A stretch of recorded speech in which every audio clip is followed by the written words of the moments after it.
My name is Betty Griffin. I'm 38 years old. I work as an accountant in Chicago. 7 years ago, my father's business failed. He was buried in debt. We were about to lose the house. That's when I made my decision. I would pay the monthly mortgage. I would pay the utilities. For 7 years, I never missed a payment. Not once. My mother Eleanor is a former high school teacher. She's 62. Retired now. My father Walter is 65. Because of the debt, he still works small jobs. My sister Lisa is 35. She has a 5-year-old son, Jake. She got divorced and moved back near the family home. Lisa jumps from one part-time job to another. Mom dotes on Jake. Every weekend, she's taking care of him. And me? My success is taken for granted. No one thanks me. No one cares about me. Still, I kept paying. Because we're family. I was driving on the highway. Coming home from work. 6 p.m. The car in front of me hit the brakes suddenly. I hit mine too. I didn't make it in time. The sound of the collision. The sound of shattering glass. And then, pain. Sharp pain shot through my right foot. I heard the ambulance siren. I woke up in a hospital bed. The doctor was examining my foot. Complex fracture of the right foot. You'll need 6 weeks of rest. You'll be on crutches. Shopping will be difficult. Is there anyone who can help you? I shook my head. I live alone. All my friends are busy with work. But I have family. I have Mom. 3 days after discharge. The refrigerator was empty. Walking on crutches was harder than I'd imagined. Walking to the supermarket was impossible. I took out my phone. I stared at Mom's number. I took a deep breath. I made the call. The phone rang 3 times. Mom? Betty? What's wrong? This is unusual. Her voice was cold. I took a deep breath. Actually, I was in an accident. I fractured my right foot.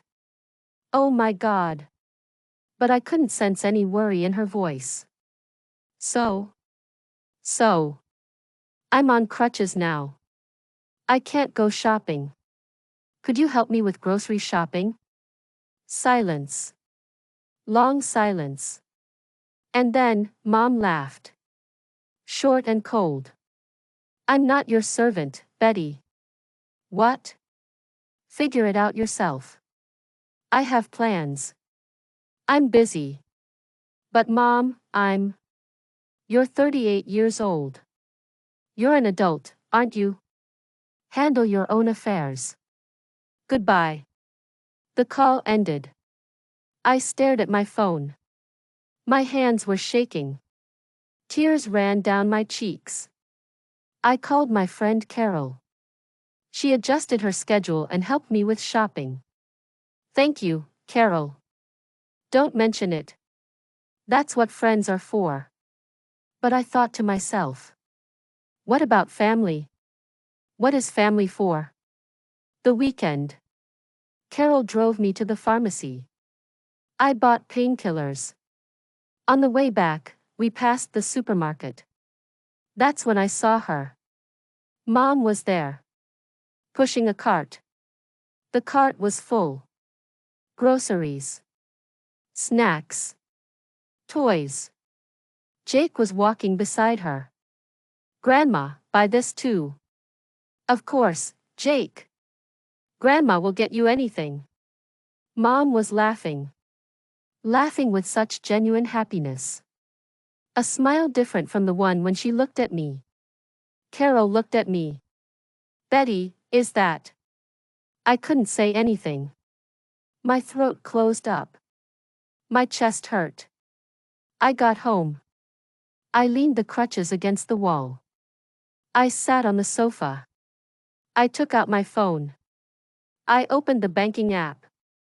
I looked at the automatic transfer settings to my parents. Mortgage, $1,200 per month. Utilities, $200 per month.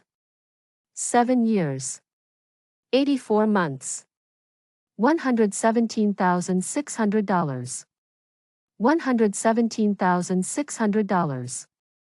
I had paid it all. Without any thanks. When I asked for help, Mom laughed. But for Jake, she was happy to do anything. My finger trembled. But there was no hesitation.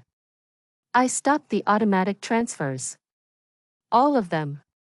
A confirmation message appeared on the screen. Are you sure you want to cancel this recurring payment? I tapped. Yes. Again. Yes. The confirmation message disappeared. Payment cancelled. I put down my phone. I looked out the window. The sun was setting. I said quietly, enough. It's time for me to live my own life. No tears came. No anger. Just quiet resolve. 7 years of one-way traffic ended today. 3 weeks passed. I was getting used to life on crutches. Friends took turns helping me. No contact from my parents. Business as usual. One evening after work. 7 p.m. My phone rang. I looked at the screen. Mom. My heart jumped. I took a deep breath. I answered. What is it, Mom? Betty. Her voice was shaking. The bank contacted me. They said there's no transfer from you. For 3 weeks. This must be a mistake, right? A system error? I answered quietly. It's not a mistake. What? I've decided not to make payments anymore. Silence. Long, heavy silence. And then, Mom screamed. What do you mean? You have an obligation. An obligation? Yes. We're your parents. We raised you. I gripped my crutches tightly. Mom, do you remember? 3 weeks ago. What about it? When I fractured my foot. When I asked for help. Mom went silent. You laughed. You said I wasn't your servant. You told me to do it myself. That was different. I was busy. Busy? Yes. I saw you at the supermarket. Shopping with a cart full of things for Jake. Smiling. Mom's breathing became ragged. That's. Jake is still a child. You're an adult, aren't you? I needed help too. But you refused. Betty, you're misunderstanding. It's not a misunderstanding. My voice grew louder. 7 years, Mom. 7 years I've been paying. $1,400 every month. Never late once. Words of thanks? Not once. You thought it was natural because I'm successful. But when I asked for help, you laughed. Betty, please. I'm done with one-sided relationships. You can't do this to us. Mom screamed. We'll lose the house. The electricity will be cut off. Are you going to let us die? I took a deep breath. Who let me die? What? When I was suffering with crutches. When I was alone in pain. What were you doing? Mom started crying. Betty, please. That's enough. I hung up. My hands were shaking. But I had no regrets. 2 days later. The doorbell rang. I made my way to the door with my crutches. I opened it. Dad was standing there. Dad. May I come in? Dad's face looked tired. I opened the door. We sat in the living room. Dad stared at his coffee. Can you explain to me? What's happening? I told Dad everything. About the accident. About calling Mom. About being refused. About what I saw at the supermarket. About stopping the payments. Dad held his head in his hands. I didn't know. I looked at him. Really? Yes. I had no idea Eleanor was treating you like that. There were tears in Dad's eyes.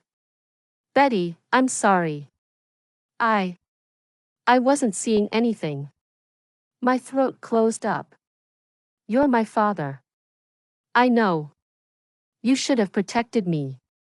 Dad cried. I'm so sorry. I cried too. Dad took my hand. I'll go home and talk to Eleanor.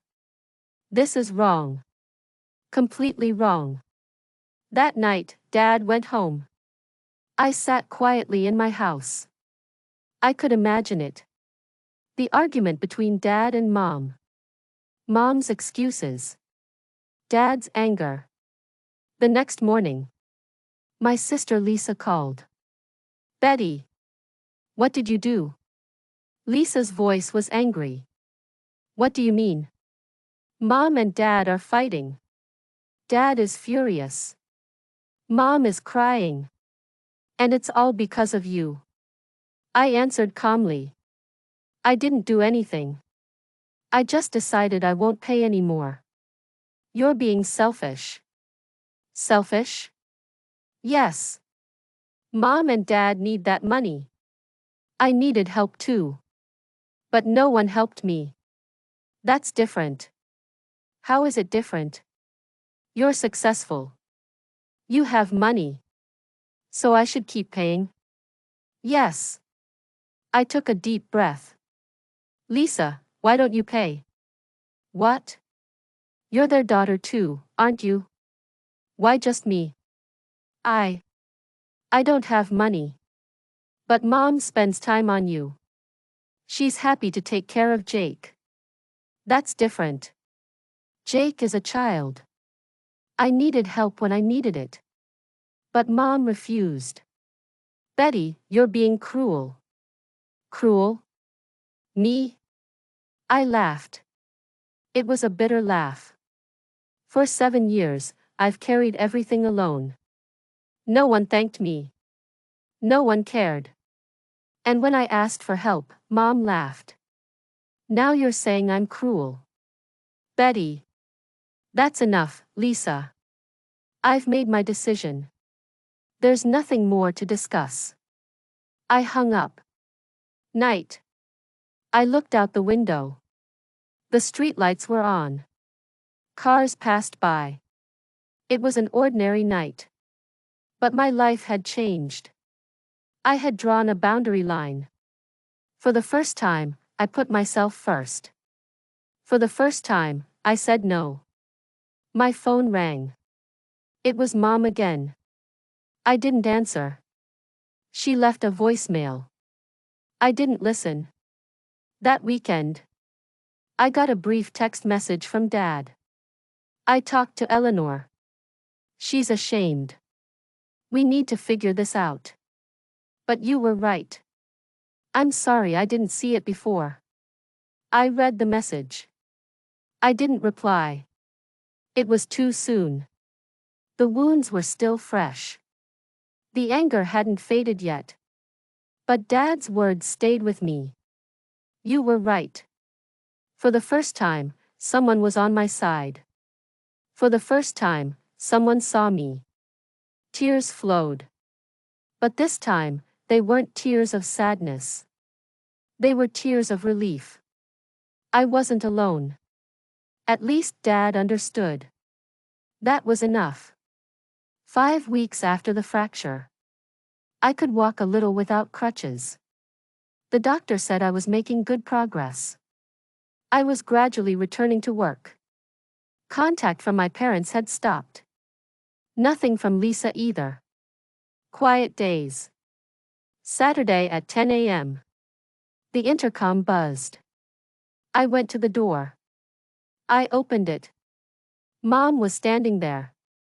Alone. Her face was pale. Her eyes were red and swollen. "Let me talk to you." Her voice was small. I looked at her. For several seconds. Then I opened the door. We sat in the living room. Mom sat on the edge of the sofa. Back straight. But her hands were shaking. I leaned against the kitchen counter. Keeping distance. Mom opened her mouth. The electricity was cut off. I said nothing. "The gas will be shut off next week. The water too." Mom wiped away tears. "The bank sent a notice. The house will be foreclosed. Within 3 months." I crossed my arms. "What about Dad?" "He lost his job 2 weeks ago. The company downsized. Age is also a factor. He's looking for new work but..." Mom's voice trembled. "Who's going to hire a 65-year-old man?" "What about Lisa?" Mom shook her head. "Lisa can't help either. She's struggling too. And there's Jake." I said quietly. "So you came to me." Mom looked up. "Please, Betty. We're really in trouble." I looked out the window. Tree leaves swayed in the wind. "Do you remember when I asked you for help?" Mom went silent. 5 weeks ago. I had a fractured foot. It was painful to move on crutches. I asked you to help with grocery shopping. Betty. What did you say?" Mom lowered her eyes. "I'm not your servant. Do it yourself." Mom's shoulders shook. "I'm sorry." I moved closer to Mom. But remained standing. Looking down at her. "That weekend, I saw you. At the supermarket. Shopping for Jake. Smiling. Looking happy. Betty, please. You couldn't spare 5 minutes for me. But for Jake, you had all the time in the world." Mom started crying. I was wrong. I was so wrong. I took a deep breath. 7 years, Mom. 7 years I kept paying. $117,600. Was I ever thanked? Not once. We were grateful. Grateful? My voice grew louder. Really? Then why didn't you ever say, thank you? Why did you forget my birthday? 3 years in a row. Why, when I got promoted, instead of congratulations, you said, you can make more money now? Mom covered her face. I'm sorry. I'm so sorry. I crouched down in front of Mom. I looked into her eyes. That time, when I needed you. I really needed help. I was in pain. Alone. I was scared. Tears overflowed. But you laughed. You abandoned me. Mom tried to grab my hand. I pulled it away. Now you need me. Yes. Please, Betty. I'm begging you. I stood up. I walked to the window. I looked outside. Neighborhood children were playing. I could hear laughter. I said quietly, "This is what they call karma." What? Mom stood up. You abandoned me. Now I'm abandoning you. Fair, isn't it? No. Betty, please. We're family. I looked at Mom. Family? Yes. Blood is thicker than water. I shook my head. No. Family isn't about blood. Family is about love. About caring. About supporting each other. Mom said while crying. I love you. I laughed coldly. Really? Then why weren't you there when I was suffering? I made a mistake. One mistake. Mom went silent. I continued. For 7 years, you took me for granted. You used my success. You exploited my kindness. That's not one mistake. That's a pattern. Betty. I took a deep breath. But you know what, Mom? I'm different from you. Mom looked up. I won't give you financial support ever again. Mom's face turned pale. But I raised my hand. Listen quietly. I won't give you money. But if you and Dad recognize my worth and show respect, I'll give you a chance to build a new relationship. Mom gasped. Really? I have conditions. I'll do anything. First, a sincere apology. Right now. Mom came in front of me. She was crying. Betty, I'm sorry. I'm so sorry. I took you for granted. I used your kindness. When you asked for help, I was the worst mother. Mom's voice trembled. You're a wonderful daughter. Strong, kind, and responsible. I didn't acknowledge that. I favored Lisa. It was unfair. I hurt you. Please forgive me. Mom got on her knees. She grabbed my hands. I'm begging you. Give me a chance to be a better mother. I looked down at Mom. Tears wouldn't stop. I was crying too. I wanted to forgive Mom. But I was still scared. Scared of being hurt again. I said quietly. Stand up, Mom. Mom stood up. I looked into her eyes. From now on, I will prioritize myself. I will prioritize my needs. Can you understand that? Mom nodded. If you try to use me again. If you take me for granted again. Then it's completely over. No second chances. I understand. Talk to Dad too. He needs to change too. Both of you. Mom wiped her tears. I will. I promise. I took a deep breath. You may lose the house. That can't be helped. I won't pay the mortgage anymore. Mom nodded.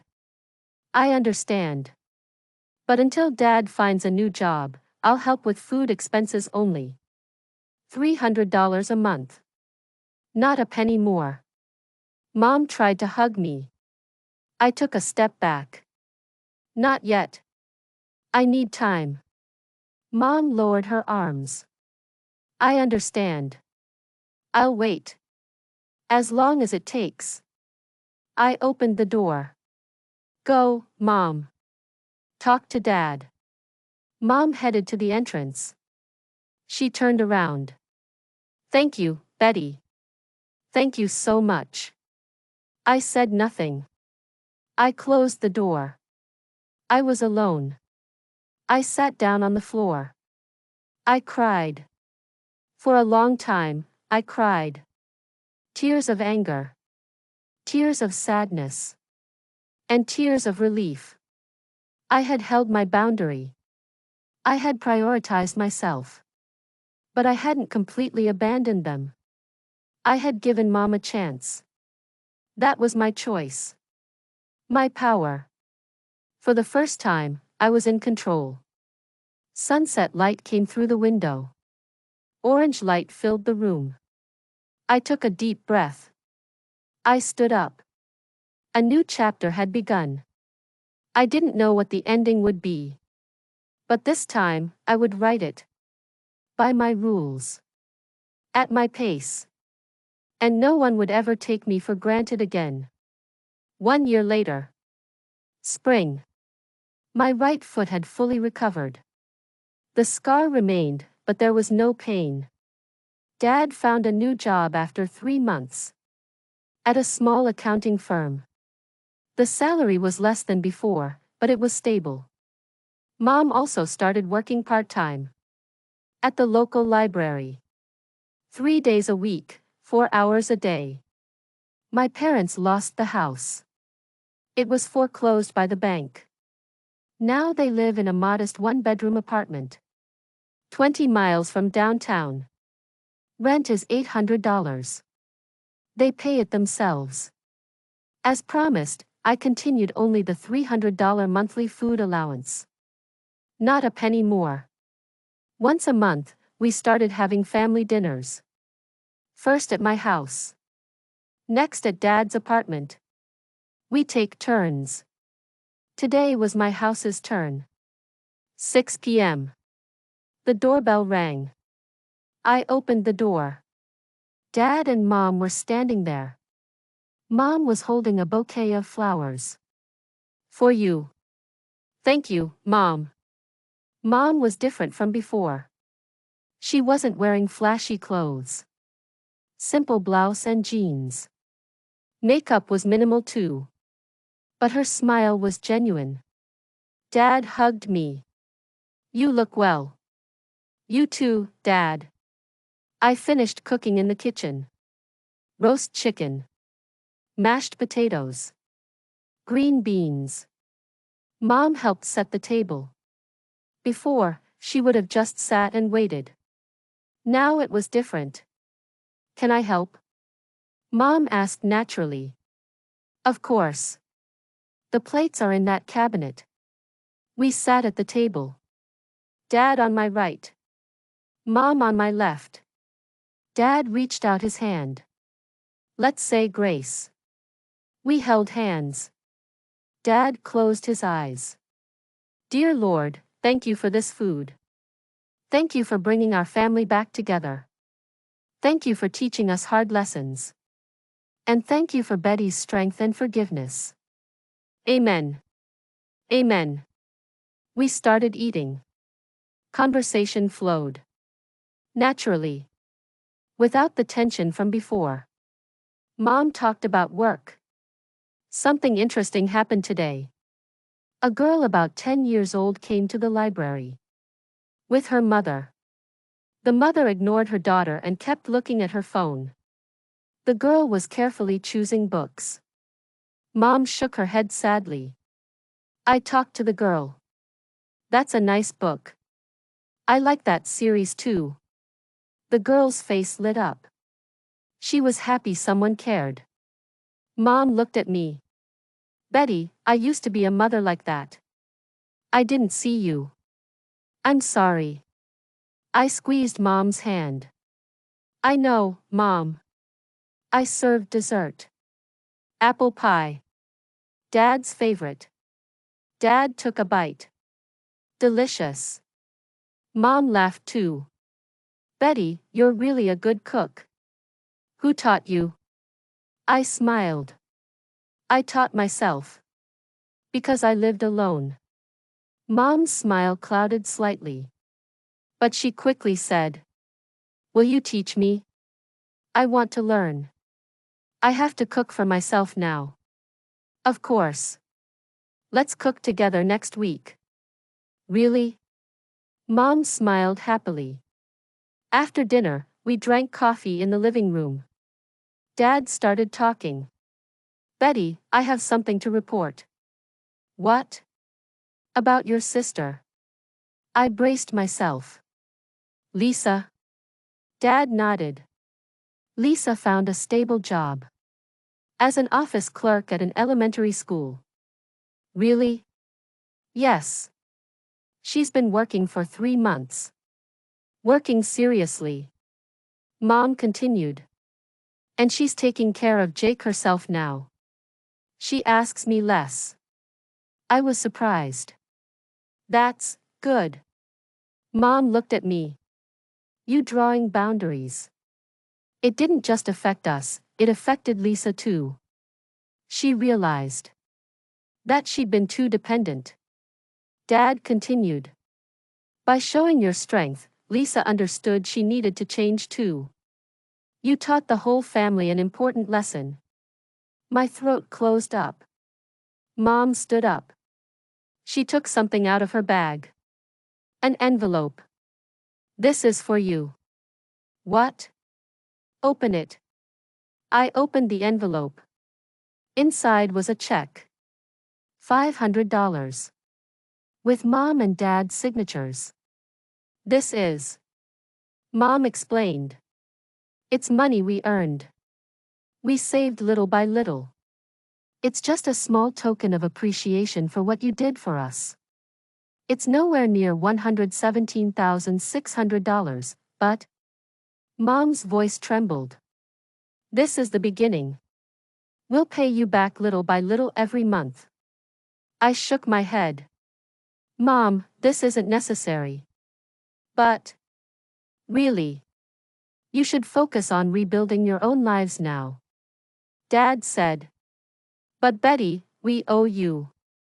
I returned the check to Mom. I don't need money. But the fact that you've changed. That's the best gift to me. Mom started crying. But this time, they weren't tears of shame. They were tears of gratitude. I hugged Mom. For the first time, I really hugged her. For the first time in a year. 9 p.m. My parents prepared to leave. At the door. Dad put his hand on my shoulder. I'm proud of you. I smiled. Thanks, Dad. Mom hugged me. I love you, Betty. I love you too, Mom. And Mom whispered in my ear. I won't forget what you taught me. That strength is part of kindness. That boundaries are part of love. I hugged Mom tightly. I closed the door. I watched my parents' car pull out from the window. The taillights moved away. They disappeared into the darkness.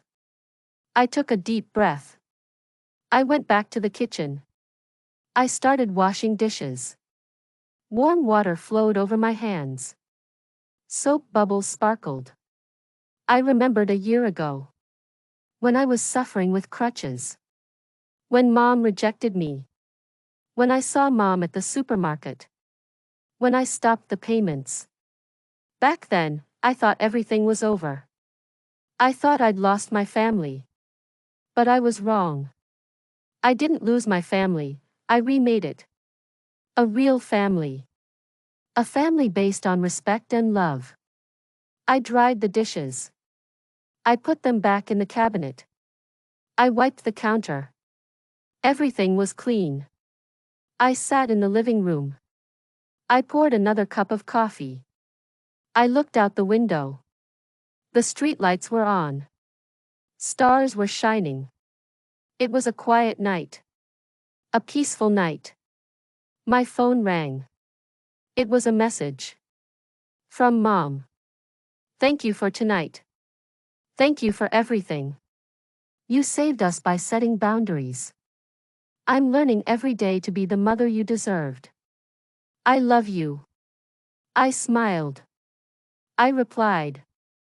I love you too, Mom. See you next month. I put down my phone. I leaned back on the sofa. I closed my eyes. A year ago, I made a decision.